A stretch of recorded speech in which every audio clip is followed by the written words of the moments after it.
Hi, my name is Jason Watson, Watson CPA Group. Casual day today here at the old Watson CPA Group. Today we're talking about adding your spouse to payroll. Boy, we hear this all the time. And then I always say to people, are you sure you want to do that?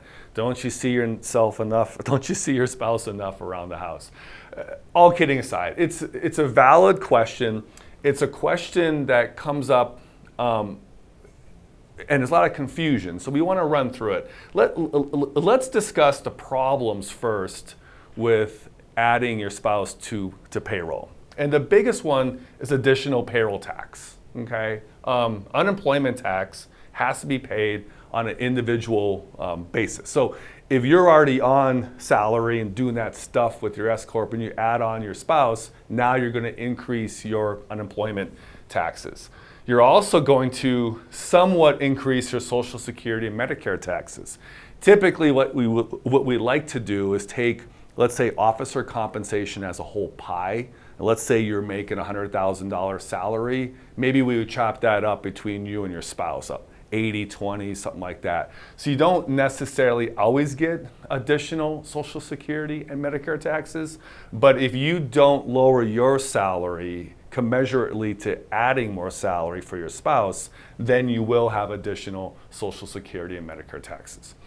And then SDI. California, New Jersey, a few other states have a state disability insurance. So that's very similar to this tax. You're just adding on. So if you have one individual on payroll, SDI caps out at around $1,000, let's say, for California. That's using 2018 numbers. If you have two people, you could potentially double your SDI.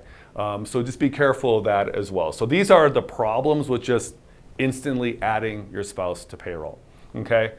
Benefits. Now, why would you want to incur these additional costs? Well, you can now double your 401k. Let's say you're already deferring the max amount, which is $19,000 using 2019 numbers. If you're over the age of 50, then you get the extra $6,000 catch up.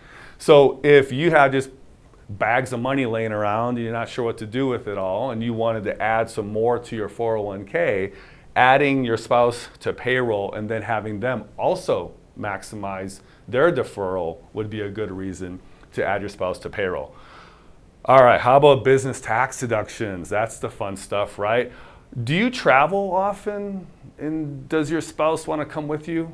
Okay, let's say you're going to a convention in Las Vegas and he or she, your spouse, wants to come along and join you. Well, if they're just your spouse, then that travel is not going to be deductible, right? Because they don't work for the company. But if they work for the company and they actually do legitimate work, bona fide work for the company, now they're not your spouse, they're your assistant, they're your partner, they're your something other than just your spouse. And now maybe that hotel room and the airfare and all that stuff is fully deductible, whereas before it might be limited. How about meals? My wife and I, Tina, you've probably seen her on the internet, we're always talking about the business, how to do a better job, all those things. We often have meals together, of course, and we probably have one or two meals that we identify as a business meal per month. And where we go and we discuss business and we also have a meal. And that is a legitimate business deduction now because she also works for Watson CPA Group. Sometimes we want to actually add to your Social Security wage base.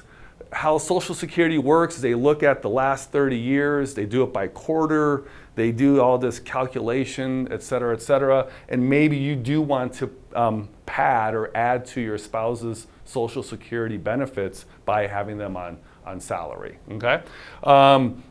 Health insurance, some states, some plans, I don't have it all memorized or know it all, but I do hear from folks that at times they have to add their spouse to be considered a group health insurance plan. So they're a +1. So sometimes the spouse becomes the +1.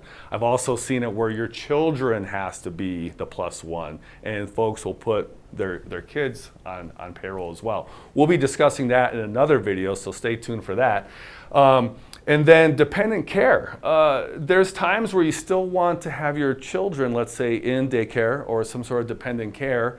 And if your spouse doesn't work or doesn't have earned income or is not a full-time student, then that dependent care is unavailable, that credit is unavailable. So sometimes we can say, hey, yes, my spouse is working, I'm working, we're doing this job full-time, both of us, all that stuff. And to do that, to make that legitimate, we have to pay them a salary, they get a W-2, you get a W-2, it all flows into your tax return, and all of a sudden that dependent care tax advantage or credit becomes available to you.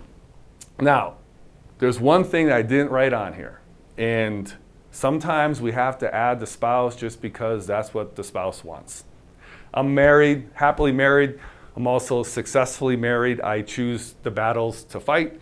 And if my spouse feels really adamant about being on the payroll because he or she's helping with the business and all that, maybe all these additional expenses make sense. You can either give money to your therapist to help you get through it, or maybe you give some money up for payroll taxes and other things by having to add your spouse to payroll. So we do recognize the fact that domestic politics might get in the way of all this and trump it with just making it easier at home.